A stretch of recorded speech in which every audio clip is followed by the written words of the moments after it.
Hey everybody, we're here at Red Rocks Racing Sportsbook. He's Jason, I'm Chucky, for the sports betting podcast Bookends, powered by STN Sports, and we're going to dive right into college football. I mean, this is a great college football slate on Saturday. We saw some good games the last couple of weeks, but this is just phenomenal. I mean, kick it off with Oklahoma and Texas. Last year, Oklahoma was able to beat Texas. Texas has had some trouble under Sarkisian, being a touchdown favorite or more on the road. They're just a 500 team. They're a 2-touchdown favorite here, Jay, in what should be a really big game. Yeah, they've absolutely been fantastic. Obviously, a 30-point spread favorite in most of their games. They've been uncompetitive matchups. The one game they did have a competitive matchup, they went into Michigan, absolutely destroyed them. We've seen both success from Quinn Ewers. He gets hurt. Arch Manning's able to step in, success there. We do expect Ewers to be back and be the starting quarterback in this game. Potentially maybe a little bit of rust there in getting him going.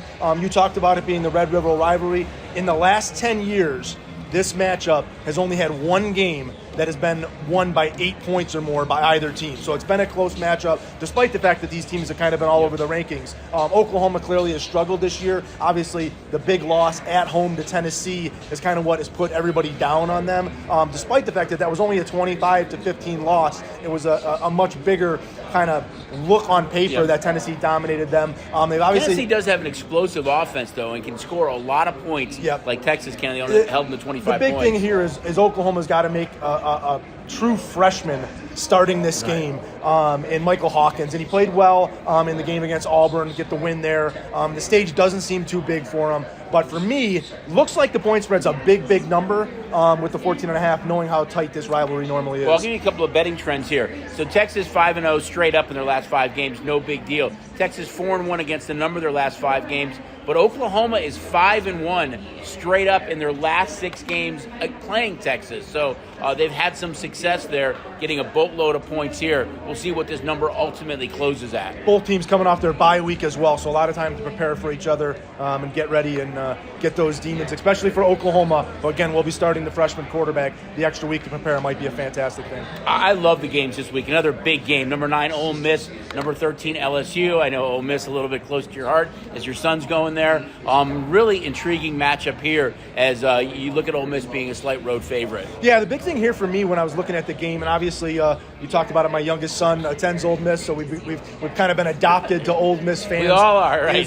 Is the over/under. Right. LSU's been a very good, high-scoring team, obviously struggling on the defensive side of things, despite the fact that they lost Jaden Daniels and Neighbors and Thomas, all those stars that we're now seeing having a huge amount of success in the NFL. But LSU really struggled, obviously, in their loss to USC. Then they went on the road and were getting beat by South Carolina, had the comeback win there.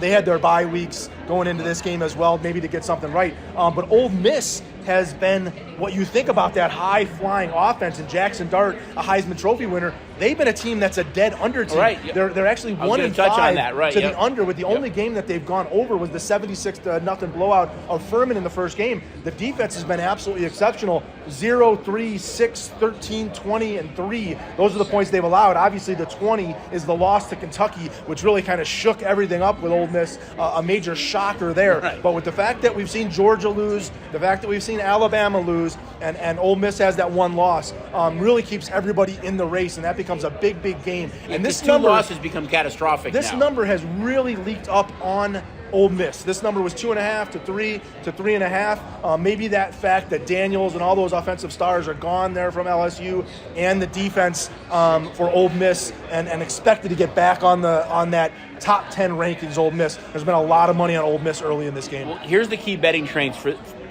this game, guys. So as Jay mentioned, total has gone under in 5 straight games for Mississippi. Mississippi being a slight road favorite. The numbers leaked up a little bit, as Jay also mentioned. 8-1 straight up in their last 9 games.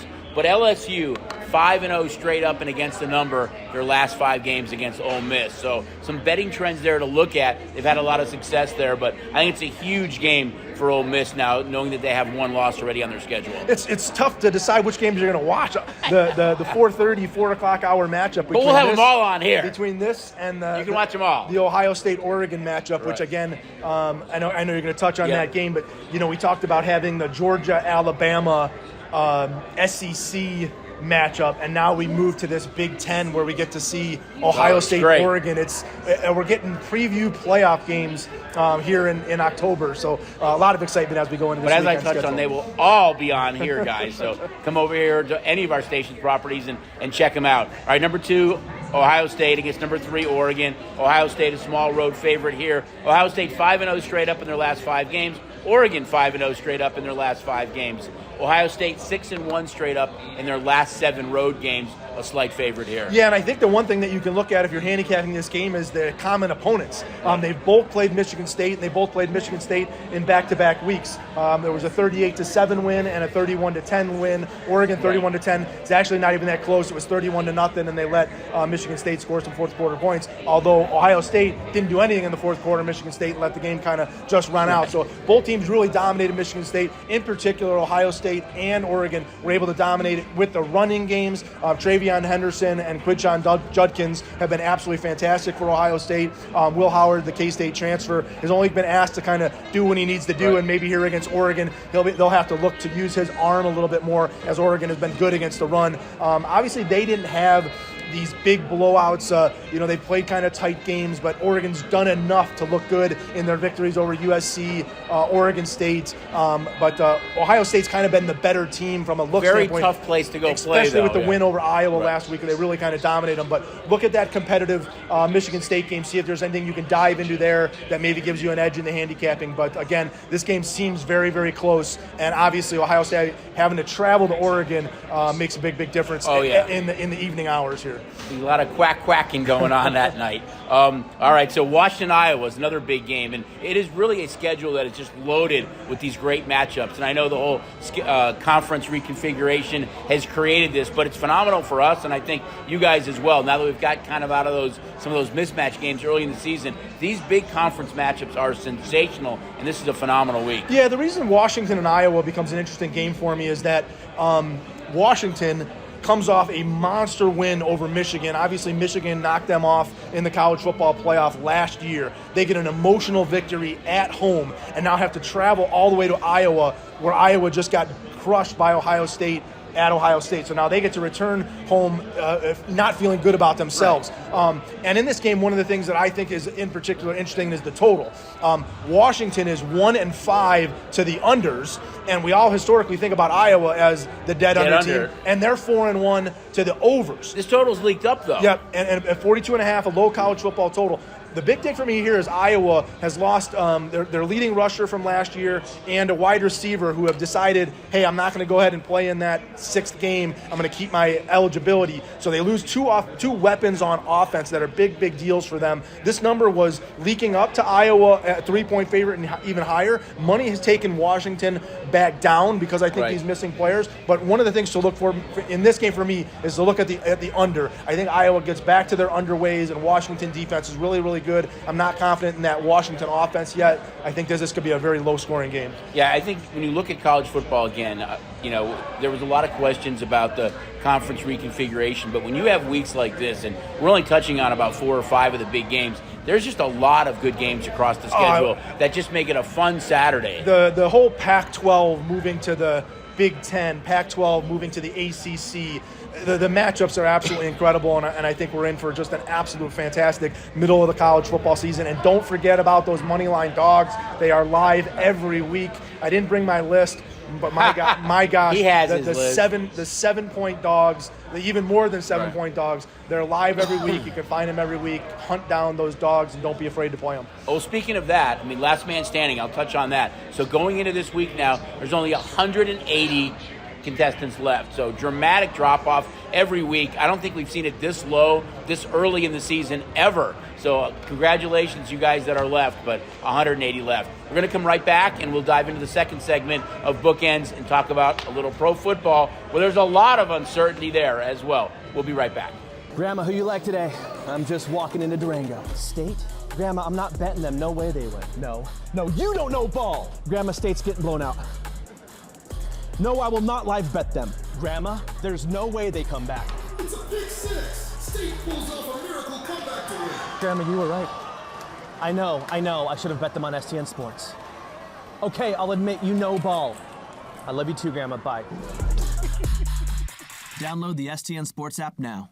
Hey everybody, we're back at Red Rocks Racing Sportsbook. Again, Jason Chucky for the Sports Betting Podcast, Bookends, powered by STN Sports, and now pro football. We talked a little bit about college with the uncertainty. It's no different in pro football, although the early slate last week was dominated by favorites. The best favorite week we've seen in a while, especially with Atlanta coming back on that Thursday night. But in the late games, you had two big upsets. Giants going to Seattle and winning, Arizona beating Green Bay, Arizona was able to win that game against San Francisco. Yeah, they played Green Bay this week. So you saw a couple of upsets there. But kind of diving into this week, I mean, early game in London, Bears, Jags. Bears playing really well right now. They're 3-0 at home. This is classified as a home game, of course, not in Chicago or Soldier Field. Jags come off their first win of the season. Bears are going to be missing both Brisker and Stevenson, two DBs in this game. We've seen this number jump around a little bit, where Bears were like a 1.5, 2-point favorite. Saw the number come down, go back up, now come back down a little bit.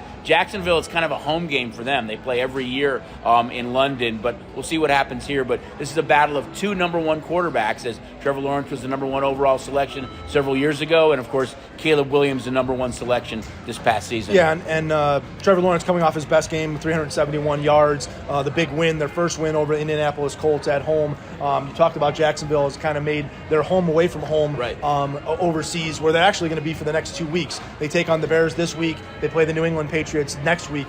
So they'll be staying out there, and a chance to really get back in this division with what you say is two winnable games. Obviously, a pick'em 2-point dog here against the Bears, and they'll be a favorite next week against New England unless there's a catastrophe, an injury or something here for them. But you talked about this game. The Bears were a 2-point favorite. We saw money early on the Jaguars that brought this game down to Bears -1. Then we saw some bigger money come back on the Bears laying that points and get us back to this 2 standpoint. But I think this is a really, really good spot for the Jacksonville Jaguars. You talked about the secondary injuries for the Bears, and with Lawrence getting some confidence, they have the two-headed monster in the backfield with Etienne and Bigsby, who's really kind of developed here. But the big thing for me is a Christian Kirk and Brian Thomas, who they seem to be getting better and better every week. You can make a case that Harrison and Neighbors and Adunze got all the ink as the top 3 quarterback wide receiver selected in the draft. But really, Brian Thomas very quietly has been maybe the best one of the bunch. Well, he's turning into their number one receiver, and with that,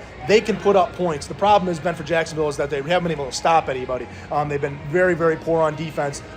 Caleb Williams, the young quarterback, we'll see if the Jaguars put a little bit more pressure. In reading stuff this week, I expect them to blitz some more, and we'll see if Caleb Williams can read those blitzes and get the ball out quickly, because I think the Jaguars are really going to be coming after him. Well, when you mentioned about points, I think the Bears have the longest streak in the league right now, 11 straight games of 21 points or less that they've given up. So defensively, they have played really well.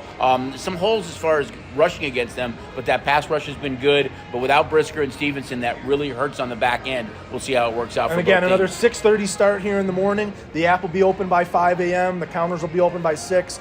So no problem getting in for that 6:30 start, and look for a lot of props. The team will really emphasize the props on this 6:30 start as a kind of an isolated game. The prop menu explodes. So jumping into the normal 10 o'clock games right now, maybe one of the most intriguing games on the board, Jay, and that's the surprising Washington Commanders. Jaden Daniels has been phenomenal. His completion percentage has been crazy playing against the Baltimore Ravens. This game opened 6, quickly went up to 6.5. I think you look at the Commanders and how good they've played. Now, they haven't beaten a lot of great teams so far in this stretch, but you beat who's in front of you. This is going to be a serious test for them. And again, early money has clearly been on Baltimore as this game's gone up from 6 to 6.5. Yeah, and I think a lot of people will be shocked when they look at that line and say, hey, the Commanders are a 6 to 6.5 point underdog traveling to Baltimore, just because Jaden Daniels has played so well and the offense looks like it's continuing to develop. But remember, Washington has really struggled on the defensive side. If we look back to just a couple games ago against Tampa, where they were able to really get lit up by that secondary.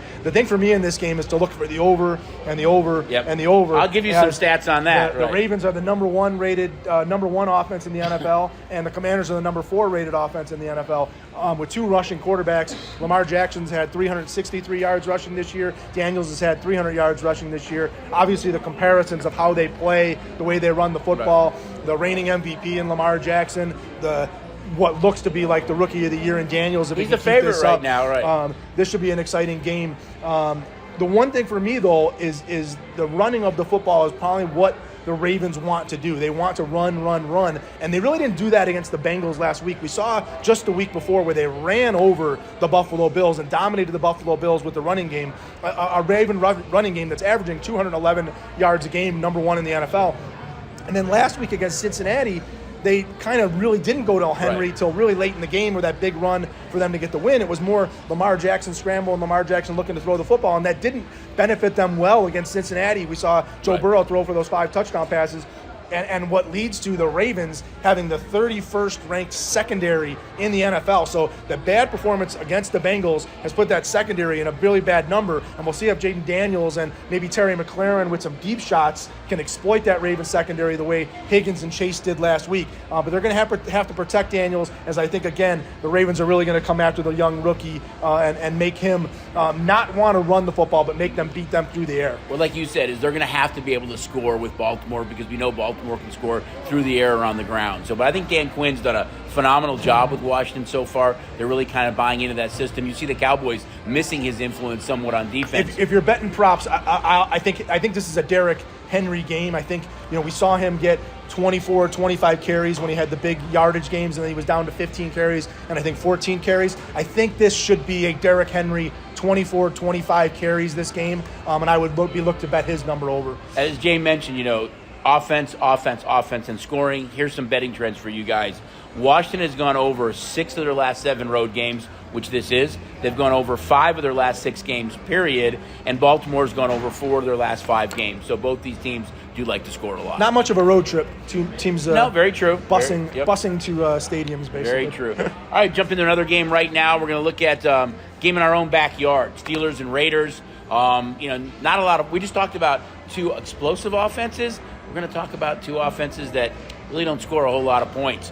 Justin Fields looks to get the start again for Pittsburgh, but Russell Wilson will be the number 2 quarterback. So if there's any struggles there, you might see Russell Wilson. The Raiders went ahead and made a quarterback change as well. It won't be Gardner Minshew. It's going to be Aiden O'Connell in this game. Looks like no Devontae Adams, maybe no Jacoby Myers. So he's going to be a little bit, behind the 8 ball as far as some of those offensive weapons go. Really going to have to lean on Brock Bowers a lot in this game, you would think. But the Steelers are a very small road favorite. We've seen a little bit of money come in on the Raiders, but nothing that's really pushed us off that key number yet. Yeah, and we saw the Steelers jump out to the 3-0 start and then lose their last 2. Obviously, I wouldn't say it's an upset win by Dallas. The game was a pick-em game, but the Cowboys go in there and knock them off on Sunday Night Football, and now they have to travel out west. You talked about all the confidence that they had in the field after the 3-0 start, and now that's kind of starting to wane.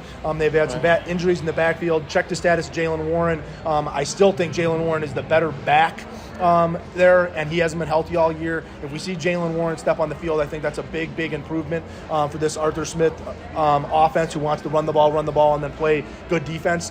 This game kind of sets up well for the Steelers in the fact that they aren't playing a offensive juggernaut. They like to play that low-scoring. They want to play that low-scoring grind game, which the Raiders are the perfect team to do that with not having that offense that's really going to be able to hurt you. Watt will probably be all over the quarterbacks just the same way Crosby should be all over Fields.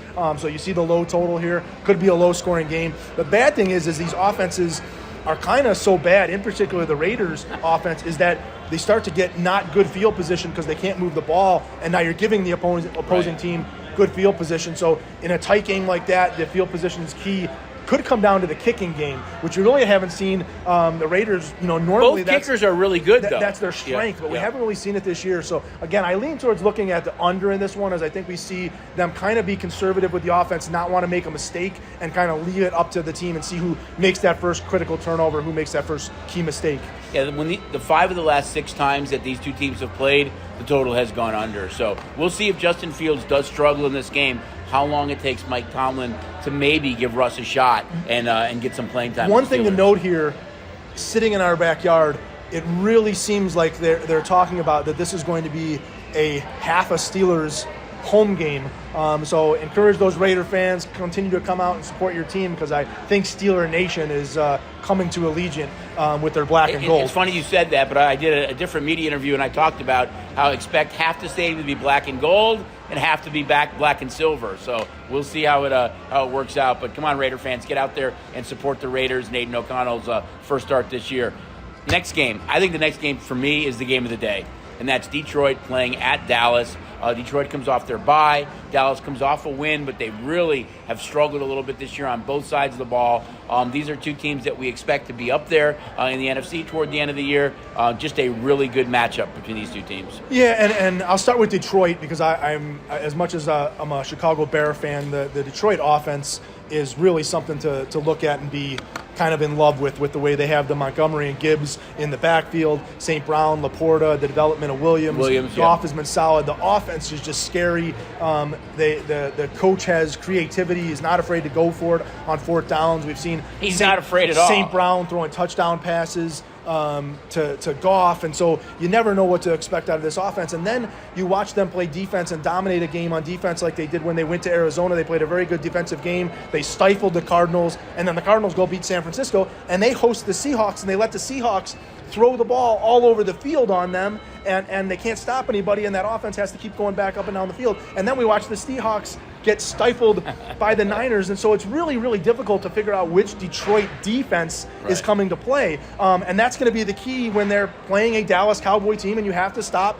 CeeDee Lamb, and kind of a Dowdle has developed as that RB number one, and you're going on the road at home, and it really feels like a monster important game to the Cowboys to kind of stay in this, and it's might be slightly of a, despite the fact that they're coming off the bye week, it might be slightly a kind of a look ahead games. I think Detroit goes to Green Bay next week or hosts Green Bay next week, so again, those interdivisional rivalries become interesting matchups. But you talked about it. This game is I think pivotal in what's going to happen in the NFC. Despite the fact that it's so early in the season, I think this is a really, really big game for both these teams. Dallas is going to have to get a pass rush and not give Goff that time. Detroit's going to want to run the ball. I think we're going to see a lot of Montgomery and Gibbs here, again, to try and chew that clock, not put that Dallas offense on the field. But I think it's going to be about when it's those key third downs. Can Dallas get enough pressure to get the ball out of Goff's hands quickly so they can't find Williams or St. Brown down the field? So now we're going to jump to the primetime game, Sunday Night Football, Cincinnati at the New York Giants. It looks like Malik Neighbors will miss his second straight game, which is a huge loss for that offense, although a couple of young receivers, Robinson and has really stepped up, and Slayton have helped a lot. But Bengals are a small road favorite against the Giants. Although the Giants aren't a good team, I think they've been very competitive this year and stayed in a lot of games, and they come off that big upset win in Seattle last week. Yeah, it was a big win for us. You talked about the Giants win on the road in Seattle and the Cardinals win on the road in San Francisco. Kind of bailed out the books from an afternoon slate. That morning slate was hideous for us. Specifically here, we saw the Bengals obviously with the monster 5-touchdown explosion for Burrow, getting Higgins and Chase back involved in things, and the defense wasn't able to do their part. And I think you can go back probably a month ago with me talking about the Cincinnati Bengals, and that I talked about this offense is going to have to score and score some more, because I really think the Bengals defense is kind of what's let them down, and we saw that in a competitive. They let that game get away though against sure they Baltimore. Did. The time clock when you wasn't got there. when you got the turnover, I mean, they ran it up the middle basically 3 times to kick a long field goal. They didn't try to win that game, and I thought it really came back to bite them. The Zach Moss, Chase Brown, I still think Brown is the better back. We're still seeing Moss sprinkled in. Moss is a little bit banged up, so maybe we see a little bit more of Chase Brown here out of the backfield. But for me, it's the defense. The defense has got to come and play a better game. They won at Carolina, but they still allowed Carolina to move the football. Obviously, Baltimore, one of the best offenses in the National Football League. But again, you have to be better in these situations. The Giants, without Singletary, without Neighbors, kind of a single-threaded where maybe the Bengals can focus here, but I still think this is a very, very tough challenge for the Giants on the defensive side of being able to stop Chase, stop Higgins, stop that running game. And again, but the Bengals are decent defensively this year. The Bengals are in such a hole that they've got to get a run. So this team is a wounded dog, backs up against the wall.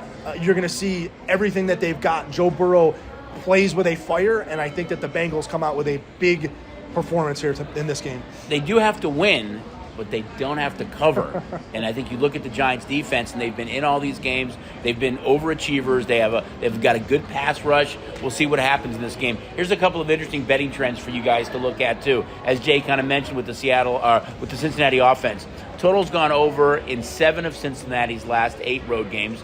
Total's gone over of 5 of their last 6 games. Period. However, for the Giants, total has gone under in 5 of their last 6 games.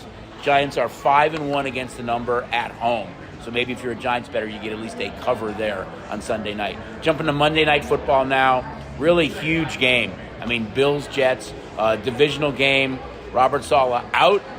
We'll see if that helps the Jets offense or not. The Bills are a little bit banged up. Not sure if we'll see Shakur or James Cook in this game. Their third straight road game for the Bills. Struggled against Baltimore, struggled against the Texans, and now they play the Jets defense on Monday Night Football, and an opportunity for the Jets to get right back in this thing. Right now it's a very small favorite. Yeah, and there's a lot of handicapping tools and kind of things to look at in this game. Number one for me, the Bills playing their third road game in a row. That's normally not a betting success pattern. And all three games against good defensive teams. Yep. To bet on a team playing its third road game. However, they did lose the first two, so maybe that is something to look at. And the biggest thing for me, obviously, we don't know what we're going to get out of this Jets with the firing of Robert Saleh, the changing of the offensive coordinator, taking Nathaniel Hackett out of the play calling, switching to a different play caller there, and the fact that the Jets are coming back from London. Wait a minute. I thought they still had the same play caller in Aaron Rodgers. Well, but, Hackett took a lot of heat for the non-success in Denver, questioning why he went to the Jets. The Jets' offense has been absolutely, miserable. Haven't seen the development. He went there for Aaron Rodgers of Garrett Wilson at all, and the route tree that he's complaining about. So we'll see if they put a kind of a different offense in there. But again, the Jets playing in London last week, now having to come back. And again, we know it's Monday night, but you see teams that are playing in London oftentimes take their bye week the week after London. The Jets elect not to. They elect to play this week. So again, kind of things that are moving in both teams' non-favor of the Bills playing three straight road games, the Jets playing off of the London trip. So some interesting stuff for me there. And it would lead me to believe that this would be an under game, but maybe those crazy travel scenarios lead to a little bit more sloppiness to where we get to an under. You bring factor. up a good point on the under. Total's gone under in 5 of Buffalo's last 5 games when playing the Jets. So you think about this, these two teams, they play a lot of defense, they play a lot of close games. For me, though, with the under is if Cook and Shakur aren't there, you really saw the Buffalo offense struggle against the Texans last week. But this number continues to tick down. We opened at 3, it's down to 2. Looks like it could go a little bit lower. We'll see. We ultimately lead on Monday Night Football, but big divisional matchup for these two teams. Speaking of last man standing, too, talked about the dramatic drop in college football. The pro is even more dramatic. There was 1,500 more contestants in the pro. There's less contestants left. There's only 178 left in pro football, last man standing. So as Jay and I have kind of touched on, a lot of parity, a lot of upsets. Every week it seems like 1 or 2 of the biggest money line dogs on the board win in pro football. And again, only 178 left in the pro last man standing. Speaking of parity and upsets, why don't we talk a little baseball. With the fact that we're down to about our last 3 weeks of the season, and we see the amazing Mets knock off the Phillies. We've seen Simple Pump. We're thinking of you. the Detroit Tigers, the surprise Detroit Tigers, making their way to the ALCS against the Yankees. So some matchup there, and we've got one kind of big game left here, Dodgers Padres, to see who's going to be playing the Mets, and this series has been absolutely fantastic. And so we're fans of who in that series, Dodgers? Well, I don't know who we're fans of. We're not cheering for the Padres to win the big game, the World Series. But as we go into this Game 5, I think we're going to see a lot of Dodger money, and we'll see if Darvish and Yamamoto, and we'll see Freeman's status and all that stuff. But as we finish out the baseball season, and like I said, we've got about 3 weeks left.